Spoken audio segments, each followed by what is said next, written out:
Erravalli farm house లో BRS నేతలతో కేసీఆర్ భేటీ ముగిసింది. ఎర్రవల్లిలోని ఫామ్ హౌస్ లో కీలక ప్రజా ప్రతినిధులతో సమావేశమయ్యారు. జూబ్లీహిల్స్ ఉప ఎన్నికని కేసీఆర్ ప్రతిష్టాత్మకంగా తీసుకున్నారు. ఇందుకోసం పార్టీ కేడర్ కు అధినేత కేసీఆర్ దిశానిర్దేశం చేశారు. సిట్టింగ్ స్థానాన్ని తామే మళ్లీ గెలవాలని పార్టీ శ్రేణులకు మార్గనిర్దేశం చేశారు. కాంగ్రెస్ బాకీ కార్డును నియోజకవర్గంలో ప్రతి ఇంటికి పంచాలని సూచించారు. కాంగ్రెస్ వైఫల్యాలను ప్రజల్లోకి తీసుకెళ్లాలని చెప్పారు. తెలంగాణని కాపాడుకోవాల్సిన అవసరం ఉందని వెల్లడించారు.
ఇప్పటికే జూబ్లీహిల్స్ ఉప ఎన్నిక ప్రచారంలో కేటీఆర్ హరీష్ రావులతో కలిసి బీఆర్ఎస్ అభ్యర్థి మాగంటి సునీత విస్తృతంగా ప్రచారం చేస్తున్నారు. ఈ క్రమంలో బీఆర్ఎస్ నేతలు కేసీఆర్ తో భేటీ కావడం ప్రాధాన్యం సంతరించుకుంది. ఈ భేటీలో పలు కీలక అంశాలపై గులాబీ బాస్ కేసీఆర్ తో మాజీ మంత్రులు కేటీఆర్, హరీష్ రావు, సబితారెడ్డి, మహమూద్ అలీ, జగదీశ్వర్ రెడ్డి చర్చించారు. ఈ సమావేశంలో ఆర్ఎస్ ప్రవీణ్ కుమార్, దాసో శ్రావణ్, రసమయి బాలకిషన్, మంచిరెడ్డి కిషన్ రెడ్డి, సునీత లక్ష్మారెడ్డి, పద్మ దేవేందర్ రెడ్డి, ఇతర కీలక నేతలు పాల్గొన్నారు. ఇక ఇదే అంశానికి సంబంధించి మరింత సమాచారాన్ని మా ప్రతినిధి రామ్ నరేష్ అందిస్తారు. రామ్ నరేష్, చెప్పండి.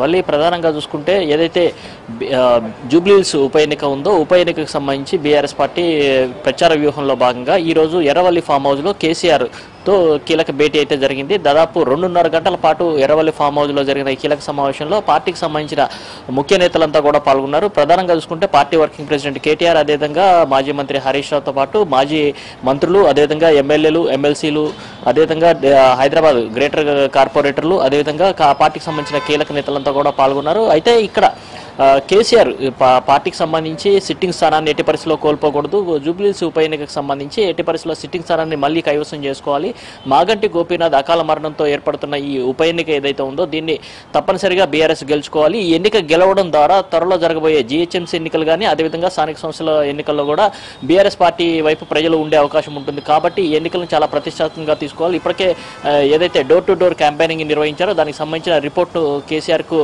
పార్టీకి సంబంధించిన డివిజన్ ఇన్ఛార్జ్ ఇవ్వడం జరిగింది. ఆ రిపోర్టు ఆధారంగా పార్టీ నేతలందరికీ కూడా కేసీఆర్ కొన్ని కీలక సూచనలు అయితే చేసినట్టుగా తెలుస్తుంది. ఈ సందర్భంగా కొన్ని కీలక వ్యాఖ్యలు కూడా కేసీఆర్ చేసినట్టుగా అయితే సమాచారం ఉంది. ప్రధానంగా చూసుకుంటే జూబ్లీహిల్స్ ఉప ఎన్నికకు సంబంధించేసి కాంగ్రెస్ పార్టీ ఒక రౌడీ షీటర్ కు టికెట్ కేటాయించింది.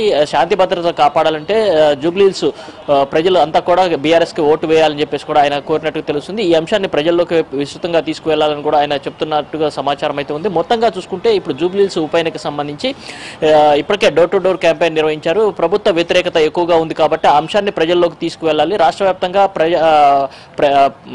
ప్రభుత్వానికి సంబంధించిన వ్యతిరేకత తీవ్ర స్థాయిలో ఉంది. ఆ అంశాన్ని ప్రజల్లోకి తీసుకువెళ్లాలంటే డోర్ టు డోర్ క్యాంపెయిన్ ఏదైతే ఉందో దాంట్లో బాకీ కార్డుతో పాటు ప్రభుత్వ వ్యతిరేక విధానాలను పూర్తి స్థాయిలో వివరించాలి.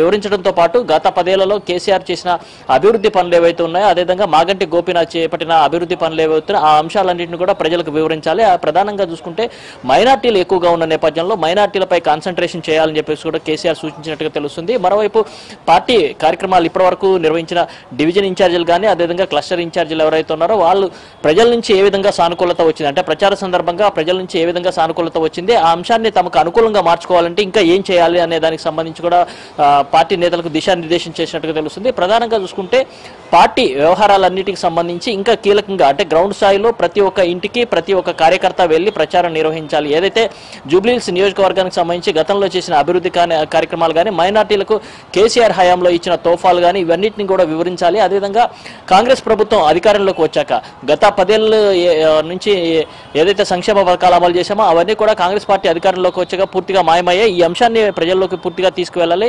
ప్రధానంగా చూసుకుంటే ఏదైతే జూబ్లీహిల్స్ నియోజకవర్గానికి సంబంధించి మైనార్టీ ఓట్లు 130,000 ఉన్నాయి కాబట్టి ఆ మైనార్టీ ఓట్లే చాలా కీలకంగా మారే అవకాశం ఉంది. గెలుపు ఓట్లను చేంజ్ చేసే అవకాశం అంతా కూడా వారికే ఉంది కాబట్టి మైనార్టీలకు సంబంధించి ఎక్కువగా కాన్సన్ట్రేషన్ చేయాలని చెప్పేసి బస్తీల్లో మైనార్టీలు ఎక్కువగా ఉన్న ప్రాంతాల్లో కీలక లీడర్లంతా కూడా ప్రచారంలో పాల్గొనాలని చెప్పేసి కేసీఆర్ దిశానిర్దేశం చేసినట్టుగా తెలుస్తుంది. మరోవైపు కాంగ్రెస్ పార్టీకి సంబంధించి రాష్ట్రాన్ని ఆర్థికంగా అదేవిధంగా పెట్టుబడుల విషయంలో కూడా పూర్తిగా గుల్ల చేసిన పరిస్థితి ఉంది కాబట్టి ఈ అంశాన్ని ప్రజలకు వివరించాలి. ఎందుకంటే 22 నెలల పాలనలో రాష్ట్ర అభివృద్ధి మొత్తం కూడా క్షీణించింది, ఆర్థిక అభివృద్ధి కూడా పూర్తిగా క్షీణించింది. ఈ అంశాన్ని ప్రజలకు తీసుకువెళ్ళాలి. అప్పుడే ప్రజలు మన వైపు మల్లుతారు, ఆ ఓట్లు కూడా మన వైపు మళ్ళీ అవకాశం ఉంటుంది. ఈ అంశాన్ని ప్రజలకు తీసుకువెళ్ళాలంటే డోర్ టు డోర్ క్యాంపెయిన్లో ఏదైతే బాకీ కార్డులు ఇస్తున్నారో బాకీ కార్డులతో పాటు ప్రభుత్వానికి సంబంధించిన వ్యతిరేక విధానాలు ఏవైనా వాటన్నిటిని కూడా ప్రజలకు వివరించాలి. అప్పుడే ఆ ఓట్లన్నీ కూడా బీఆర్ఎస్ వైపు మల్లుతాయి. ఆ ఓట్లన్నీ కూడా బీఆర్ఎస్ వైపు మల్లితేనే పార్టీ గెలుపు ఈజీ అవుతుందని చెప్పేసి చెప్పిన పరిస్థితి ఉందని చెప్పుకోవచ్చు. ఎందుకంటే ఇప్పటికే బీఆర్ఎస్ గెలుపు ఖాయమైపోయింది. మెజార్టీ ఎంత వస్తుందనే దానిపైనే డిపెండ్ అయి ఉంటుంది అంటూ కూడా ఆయన కీలక వ్యాఖ్యలు నేతలతో చేసినట్టుగా తెలుస్తుంది. దీంతో పార్టీ నేతలందరికీ కూడా కేసీఆర్ బూస్టప్ ఇచ్చినట్టుగా అయితే తెలుస్తుంది. దీంతో పార్టీ నేతలు రేపటి నుంచి కూడా విస్తృత ప్రచారానికి నిర్వహించేందుకైతే ముందుకు వస్తున్నట్టుగా తెలుస్తుంది. మరోవైపు కేసీఆర్ సంబంధించి ప్రచారంలో కేసీఆర్ పాల్గొంటారా లేదా అనే దానిపై కొంత క్లారిటీ రావాల్సి ఉంది. ఎందుకంటే ప్రచారానికి కేసీఆర్ రావాలంటూ కూడా నిన్న కేటీఆర్ గానీ అదేవిధంగా హరీష్ రావు ఇద్దరు కోరిన పరిస్థితి ఉంది. ఎందుకంటే జూబ్లీహిల్స్ ఎన్నికల్లో ప్రజలను తమ వైపు తిప్పుకోవాలంటే కేసీఆర్ వచ్చి ఒకసారి మీటింగ్ పెట్టేసి ప్రజలతో మాట్లాడితే వాళ్ళంతా కూడా ఇటువైపు మళ్ళీ అవకాశం ఎక్కువగా ఉంటుంది కాబట్టి ఆయన బహిరంగ సభలో పాల్గొనాలని చెప్పేసి కోరినట్టు తెలుస్తుంది. అయితే చివరి 3 రోజుల్లో అంటే ఎన్నికల ప్రచారం ముగింపు చివరి 3 రోజుల్లో ఒక భారీ బహిరంగ సభ ఏర్పాటు చేయాలని చెప్పేసి పార్టీ నిర్ణయించినట్టుగా ఒక అంతర్గత సమాచారం అయితే ఉంది. దాంట్లో కేసీఆర్ పాల్గొంటారా లేదనైతే కొంత ఆసక్తికరమైన చర్చ జరుగుతుంది. పార్టీ వర్గాలు మాత్రం కేసీఆర్ వస్తారు, ప్రజలను ఉద్దేశించి మాట్లాడతారని చెప్పేసి వాళ్ళు చెప్తున్న పరిస్థితి ఉంది.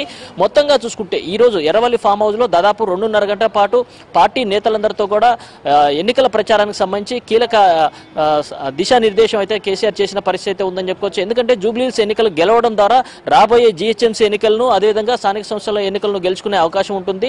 అదేవిధంగా ఇప్పుడు బీఆర్ఎస్ గెలిస్తే ప్రజలంతా కూడా మన వైపే ఉంటారు. రాబోయే అసెంబ్లీ ఎన్నికల్లో కూడా మళ్ళీ బీఆర్ఎస్ పార్టీకి పట్టం కట్టే అవకాశం ఉంటుంది. అందుకోసం చెప్పేసి ఇప్పుడున్న పరిస్థితులు ఏవైతే ఉన్నాయో అంటే కాంగ్రెస్ వ్యతిరేక విధానాలనే పూర్తిగా ప్రజల్లోకి తీసుకువెళ్తే ప్రజలంతా కూడా తమకు ఓటు వేసే అవకాశం ఉంటుంది కాబట్టి ఈ అంశాన్ని ప్రజల్లోకి విస్తృతంగా తీసుకువెళ్లేందుకు ప్రచార కార్యక్రమాలు నిర్వహించాలి. అదేవిధంగా పార్టీలో చేరికలను పెద్ద ఎత్తున ప్రోత్సహించాలంటూ కూడా కేసీఆర్ చెప్పినట్టుగా తెలుస్తుంది. మొత్తంగా చూసుకుంటే ఇప్పటికే వివిధ పార్టీల నుంచి కాంగ్రెస్ కానీ బీజేపీ నుంచి కానీ పెద్ద ఎత్తున చేరికలు జరుగుతున్న పరిస్థితి ఉంది. వీటిని ఇంకా ప్రోత్సహించాలని చెప్పేసి కూడా కేసీఆర్ చెప్పినట్టు తెలుస్తుంది. అదేవిధంగా జూబ్లీహిల్స్ లో శాంతి భద్రత అంటే ఇప్పుడు రాష్ట్రంలో ఏదైతే గన్ కల్చర్ కానీ అదేవిధంగా రాష్ట్రంలో శాంతి భద్రతలు క్షీణిస్తున్న నేపథ్యంలో వీటన్నిటిని కూడా ప్రజల్లోకి పెద్ద ఎత్తున తీసుకువెళ్లాలని కూడా సూచించినట్టుగా తెలుస్తుంది. ప్రధానంగా గత 10 ఏళ్ల పాలన అదేవిధంగా ఇప్పుడు ఈ 2 ఏళ్ల పాలన ఈ 2 అంశాలను బేరేజ్ వేసుకునేలాగా ప్రజలకు పూర్తిగా వివరించాలి. అప్పుడే ప్రజలు దీన్ని అర్థం చేసుకుని ఓట్లు వేసే అవకాశం ఉంటుంది కాబట్టి ఈ అంశాన్ని ప్రజల్లోకి పూర్తి స్థాయిలో తీసుకువెళ్లేందుకు డోర్ టు డోర్ క్యాంపెయిన్ కి సంబంధించి పూర్తి స్థాయిలో నేతలంతా కూడా పాల్గొనాలి. కొంత ప్రచారంలో ఉన్న గ్యాప్లు ఏవైతే ఉన్నాయో ఆ గ్యాప్లను కూడా సరి చేసుకోవాలంటూ కూడా కేసీఆర్ సూచించినట్టుగా తెలుస్తుంది.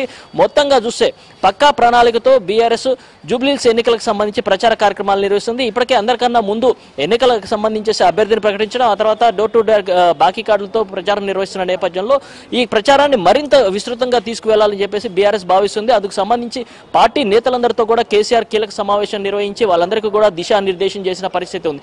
దీంతో ఇప్పుడు బీఆర్ఎస్ బీఆర్ఎస్ పార్టీ ఇప్పుడు జూబ్లీహిల్స్ ఎన్నికలతో పాటు రాబోయే జీహెచ్ఎంసీ ఎన్నికలు అదేవిధంగా స్థానిక సంస్థలపై కాన్సన్ట్రేషన్ చేసినట్టు తెలుస్తుంది. ఎందుకంటే ఇక్కడ జూబ్లీహిల్స్ ఎన్నికలు గెలిస్తే ఆ ప్రభావం జీహెచ్ఎంసీ పై ఉంటుంది, ఆ తర్వాత స్థానిక సంస్థలపై కూడా ఉంటుంది. అందుకోసం చెప్పేసి ఈ ఎన్నికను చాలా ప్రతిష్టాత్మకంగా భావిస్తుంది. పార్టీ నేతలంతా కూడా 24/7 అన్నట్టుగా ఇక్కడ ప్రచార కార్యక్రమాల్లో పాల్గొనాలని చెప్పేసి కేసీఆర్ దిశానిర్దేశం చేసినట్టు తెలుస్తుంది. ఎందుకంటే ఇక్కడ ఉన్న ఓట్లు దాదాపు 4 లక్షల ఓట్లు ఉన్నాయి. 4 లక్షల ఓట్లు అంటే గత ఎన్నికల్లో చూసుకుంటే 50% మాత్రమే పోలింగ్ ఉంది. కాబట్టి ఆ 50% పోలింగ్ సంబంధించి పోలింగ్ పర్సంటేజ్ పెంచాలి. పోలింగ్ పర్సంటేజ్ పెంచేందుకు ప్రతి ఇంటికి వెళ్ళి ఏదైతే ఇప్పుడు ప్రచార కార్యక్రమాలు నిర్వహిస్తున్నారో దానికి సంబంధించి ప్రతి ఇంటికి వెళ్ళి ఓటు ఎంత విలువైందో వాళ్ళందరికీ చెప్పాలి. ఇప్పుడు ప్రజా వ్యతిరేక పాలన ఏదైతే సాగుతుందో దాన్ని పూర్తిస్థాయి ప్రజలకు వివరిస్తే వాళ్ళంతా కూడా వచ్చి ఓట్లు వేసే అవకాశం ఉంటుంది. అదేవిధంగా 10 ఏళ్ల కాలంలో కేసీఆర్ చేసిన అభివృద్ధి కార్యక్రమాలన్నింటినీ కూడా వివరించాలి. అదేవిధంగా మైనార్టీలకు సంబంధించి ఏదైతే షాదీ ముబారక్ కానీ అదేవిధంగా తోఫాలు రంజాన్ తోఫాలు ఇవన్నీ ఉన్నాయో వీటన్నిటిని కూడా వివరించాలి. అప్పుడు